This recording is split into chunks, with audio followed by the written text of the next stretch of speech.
This video was brought to you by Squarespace. Squarespace is the all-in-one website platform for entrepreneurs to stand out and succeed online. Does anyone remember 2021's Chaos Walking?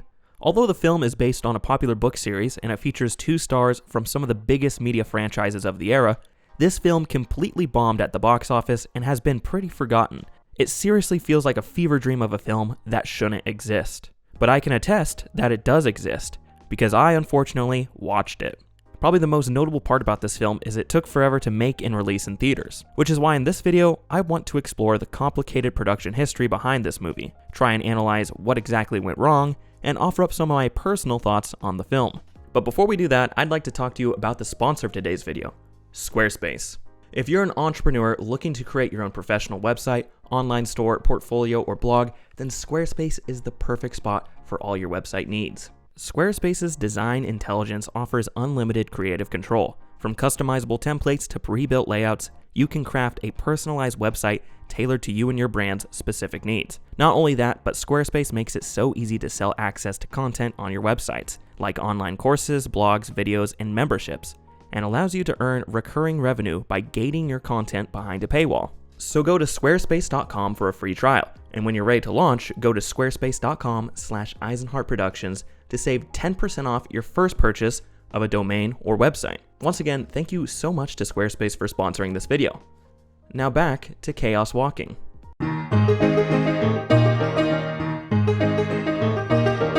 The story behind 2021's Chaos Walking, of course, starts back in 2008, when author Patrick Ness published his novel, The Knife of Never Letting Go, which would be the first installment into his trilogy of young adult science fiction books known as Chaos Walking. The book series follows Todd and Viola as they encounter various moral issues and high stakes, as the planet around them erupts into war. It's a pretty popular series that has won all kinds of awards, so naturally, a film adaptation was in order. Talks for a feature film first arose in 2011, when Lionsgate, the studio behind the Hunger Games franchise, acquired the movie rights to the series. A year later, Lionsgate made the bold choice of hiring acclaimed screenwriter Charlie Kaufman to write a script for the adaptation. See what I did there? Adaptation. However, in 2014, Kaufman left the project and Jamie Linden was brought in to write a new draft for the film. I just want to take a second to recognize how crazy a Charlie Kaufman Chaos Walking movie would have been. If only, man.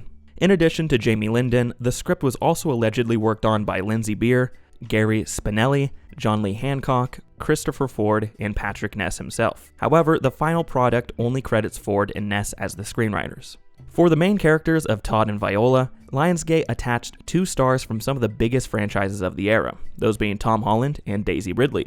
As for the director, for a long time Robert Zemeckis was in talks to helm the project, but it ended up in the hands of Doug Liman in 2016. Around this time, the initial release date of March 1st of 2019 was set. A year later, other big names were added to the cast, such as Mads Mikkelsen, Nick Jonas, and Cynthia Erivo. Principal photography officially kicked off in August of 2017, shooting in Canada, Scotland, and Iceland. Filming wrapped in November of the same year, and the movie was sent off to post-production. A cut of the film was put together and shown to test audiences, where it received some very negative reactions. In 2018, it was reported that the studio demanded reshoots for the project, but since Tom Holland was busy with Far From Home, and Daisy Ridley was busy with Rise of Skywalker, these reshoots had to be put off until 2019. This, of course, led to a new release date of January 22nd of 2021. Additionally, since Doug Liman was unavailable, Don't Breathe director Fede Alvarez was brought in to direct these reshoots. Not only did these reshoots add an extra $15 million onto the budget, but they also resulted in Tom Holland losing a role in 1917. And he had to miss the premiere for Avengers Endgame. But that wasn't the end of Holland's woes, as during production, he also broke his nose, passed out after shooting an underwater scene, and had his wisdom teeth pulled out, which caused him to be bedridden for 4 days while shooting. Overall, not a good time for Spider-Man. However, after all these troubles, the film was ready to hit theaters in January of 2021. But due to the COVID-19 pandemic, the release date was pushed back one more time to March 5th of 2021. A decade after Lionsgate first bought the rights, and 4 years after originally going into production, this movie finally hit theaters in 2021. So was the long wait worth it in the end? No, not really. Chaos Walking had an abysmal opening weekend gross of $3 million. In the US, it went on to make $13 million, and overseas it also made $13 million, for a total worldwide gross of $26 million. And against a budget of around $100 to $125 million, that made this film a major box office bomb.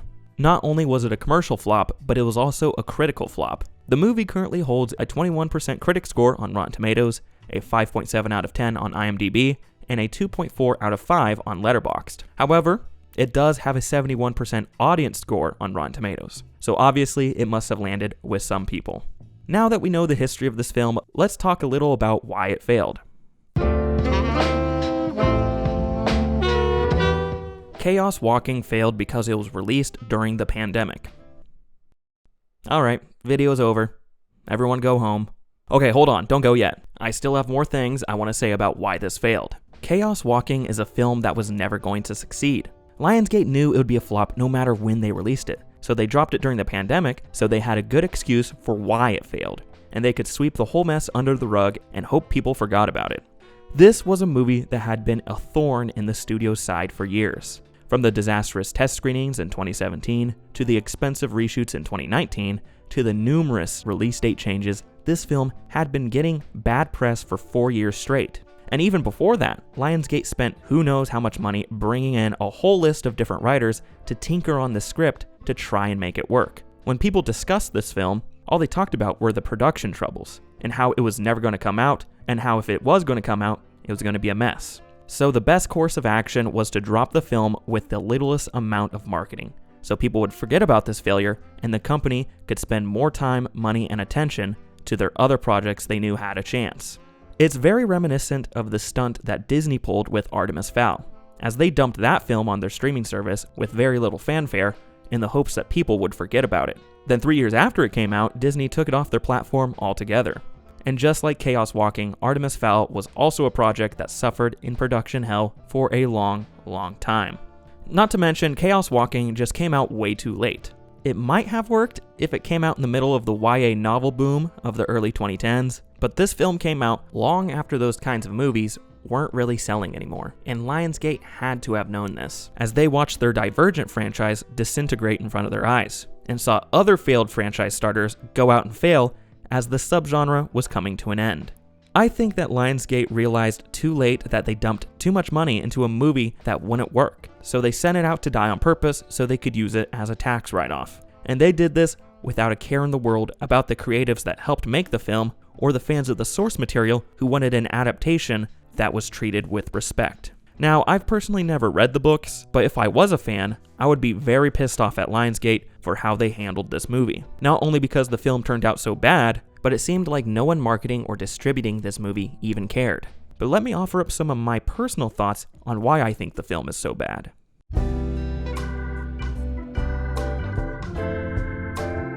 I'll be honest, I don't have very much to say about Chaos Walking simply because it is so unremarkable. It's extremely bare bones and it fails to leave any kind of impression. The most baffling part to me about this movie is that it cost over $100 million to make, since most of the plot is just Tom Holland and Daisy Ridley walking through the woods. My main complaint is that it feels like this story has no forward momentum. Todd and Viola are trying to find this other town so she can contact the mothership, but they really take their time getting there, and the plot meanders around. Supposedly, Mads Mikkelsen and his crew are hot on their trails trying to find them, but there's never any tension to this threat, and they feel inconsequential to our character's main mission. The movie fails to convey to the audience the urgency of the situation and what the stakes might be. This is also because the villain's master plan isn't fully explained to us, and I was really lost on what he was actually trying to accomplish after he captured Viola. Like, if you think your dinky little group of minions is going to overthrow this whole spaceship of people with advanced technology, I got bad news for you, buddy. Ain't gonna happen. For a movie where we can see the characters' thoughts, we actually learn very little about most of the cast. We learn the most about Todd since, he's the main character and all, but the other characters are extremely surface level. Naturally, we learn the least about Viola since we can't see her thoughts, and I get why this is, but she also comes off as very underdeveloped as a side effect. A majority of the runtime she just spends silent, reacting to everything with a fearful expression. And I feel like they could have done more with the characters using the noise. Like, we get them conjuring up people or creatures as distractions or for deception, but I was hoping to see more inventive uses for the noise, because it's honestly a really cool concept which I'm sure is better utilized in the book. And then there's the whole idea of the spackle. They are the native creatures on the planet, and the movie was building them up like they were supposed to have this big impact on the story, but they do absolutely nothing. There's the reveal that they weren't the ones behind the slaughter of all the females in the village, but this twist is executed so poorly and it has no weight. It's just another factor which contributes to this story feeling unfocused.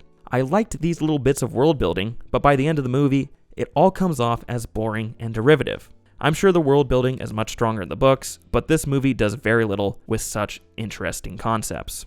No hate to you if you like this movie. I know it has its fans out there, but it missed the mark for me. So in conclusion, Chaos Walking was an inside job. After years spent in development hell with a budget that kept ballooning from reshoots and setbacks, Chaos Walking barely limped to the finish line, crashing and burning at the box office. It seemed like a project that was always destined to fail, and at some point Lionsgate recognized that, so they dropped it in the middle of a pandemic. And that's the long and complicated history of Chaos Walking. What are your thoughts on this film? Have you read the books? Do you even remember this movie? I'd love to hear your thoughts in the comments below.